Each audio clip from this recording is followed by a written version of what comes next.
Hi everyone welcome to my YouTube channel. तो आज topic हूँ विल इम्पोर्टाट ना स्किल इम्पोर्टाट।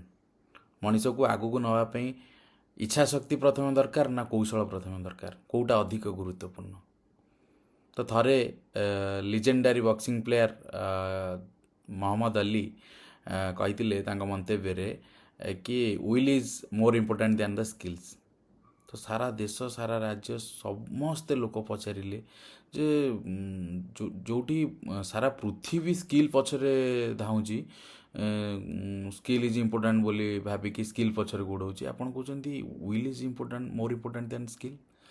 तो सी तांकर व्यक्तिगत जीवन उदाहरण दे कही कि जदि मु रिंग रे फाइट कला बेले तो मोर अपोनेंट प्लेयर जदि मते फाइट करी तले पकई दउची सेठी मो स्किल पाई मु तले पड़ जाउची, किंतु पड़ जाइथिबा समय आउ थरे उठिकी मो अपोनेंट प्लेयर सहित फाइट करबा पाई सेठी मते विल दरकार, इच्छा शक्ति दरकार।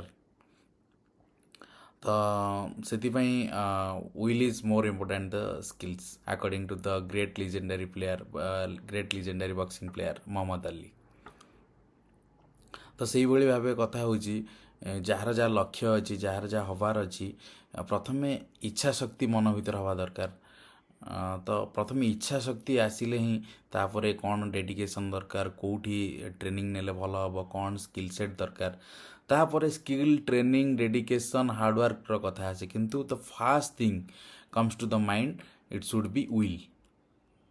तो सबू मनीष मनरे इच्छा शक्ति दरकार तांकर व्यक्तिगत जीवन में आगू को बढ़िया कौन कौटी पहुँचापी इच्छा शक्ति जदि आसिक पहुँचे ताले ताले तुमको पूरा जदि गोटे बहुत बड़ इच्छा शक्ति थाए, बहुत स्ट्रांग इच्छा शक्ति थाए, if you are strongly determined कि I have to do this things, मते एटी पहुँचा पड़ो, then automatically you will reach your destination. Thank you. जय जगन्नाथ।